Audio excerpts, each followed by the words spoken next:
Look, the boss dies in 3, 2, 1.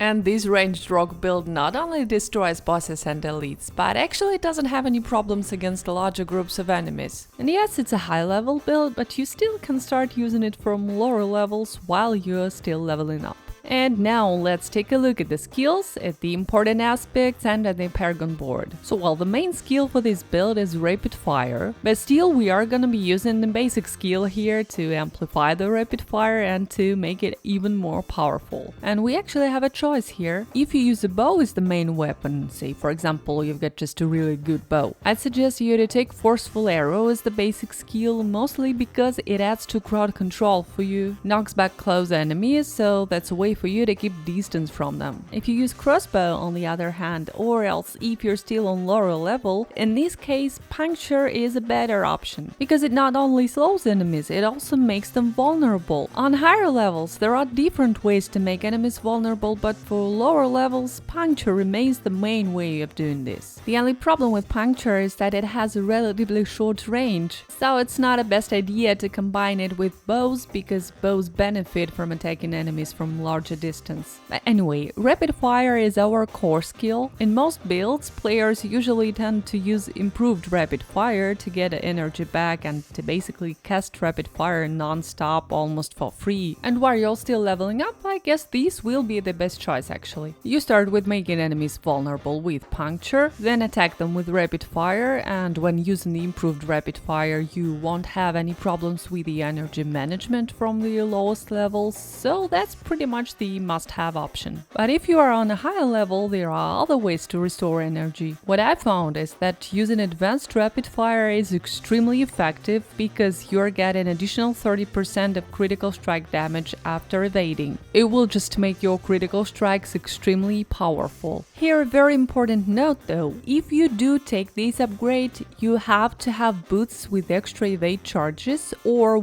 what would be even better actually, boots like this, where attacks reduce evade's cooldown. And considering you attack a lot and attack really fast with both puncture and rapid fire, you'll be able to evade like constantly. Now, next skill that we're taking is dash. We use it just to move faster and jump out of the fight eventually, and it is also possible to take shadow step as another source of becoming unstoppable. I mean, I do have concealment in this build as a way to escape in tougher fights, but of course we're more than happy to have as many ways to become unstoppable as possible, just to make sure that we survive throughout those toughest fights. Next skill that we use is Dog Shroud for extra damage reduction and for additional critical strike chance. You might as well consider subverting Dog Shroud for extra movement speed. I think it's also a great choice. And Shadow Clone is our ultimate here. We use it to get extra damage in tougher fights, and it's also another way to become unstoppable. And now if we're speaking about important passives, first of all, regarding the key passive, here it's kind of a no-brainer, it's precision, because we use marksman skills at all times, both puncture and rapid fire, and that will give us stacks of precision. That set will get a deal even higher critical strike damage, especially when we have 5 stacks of precision.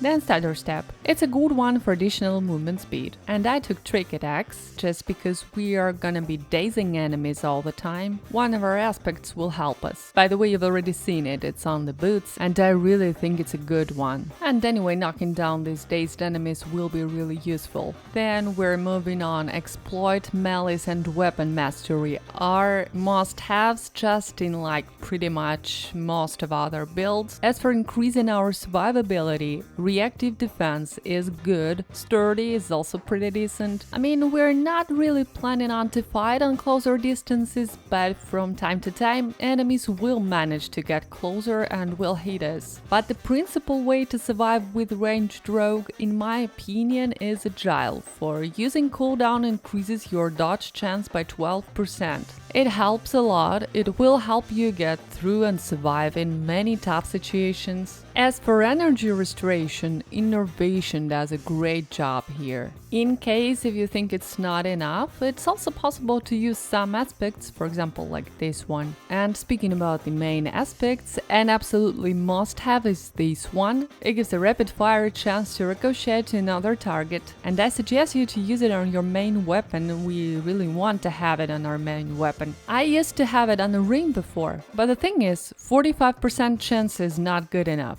We really want all arrows to ricochet, because this allows us to clean lots of enemies with no problems at all. Next, we want to have aspects for defense. It's increased ammo when we deal any form of damage. Damage reduction after using a basic skill. And I also use this one. Critical strikes with marksman skills have up to 50% chance to grant a free Dog Shroud shadow. And this is again extra damage reduction from Dog Shroud. Since we use combo points in this build, using these aspect is also very helpful, because we deal 40% more damage when using 3 combo points. And there is more to it. The basic skill using this weapon, and Puncture uses this weapon, has a 30% chance to generate 3 combo points. Attacking enemies with basic skills increases the damage of your next core skill, so this makes it another nice attacking aspect to have. And I have more aspects, among them these aspects for additional movement speed on critical strikes and for an attack speed for the basic skill and attack skill in general. But you can absolutely use a different one here as well. And now guys, moving on to the Paragon board. I'm sure that Exploit is a must-have glyph for pretty much any build, because it gives us on one hand extra damage to vulnerable enemies and on the other hand a way to make those enemies vulnerable to begin with. All our damage is physical, so I took a chip glyph that increases physical damage. And knowing that most of this damage comes from our core skill, I think that combat is yet another must-have here. It also helps us get some extra energy, because with each critical strike we restore some of the energy cost. And since both basic and core skills that we use are marksman skills, another great choice is Ranger. Next in here, just quickly mentioning legendary nodes. I've got none here, but if I had more Paragon points, I would have taken No Witnesses. It works well to increase damage of our ultimate, and most importantly to get another 10% damage buff after casting it for 20 seconds. And by the way, the whole Paragon board you can find in the pinned comment under this video. And now we're getting to how this build works.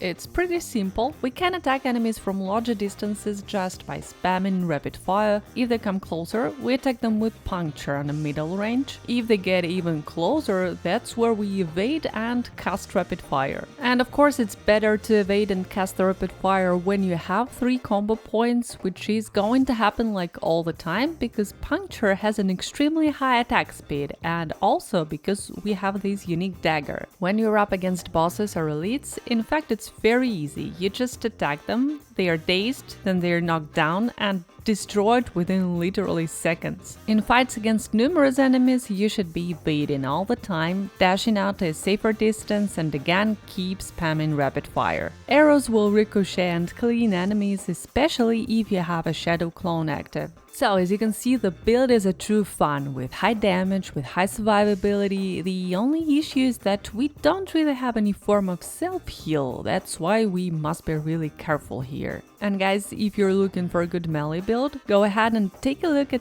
this Twisting Blades build. It's unusual too, because I use an improvement for Twisting Blades there. And I hope you enjoyed this video. Thank you for your attention. Bye bye.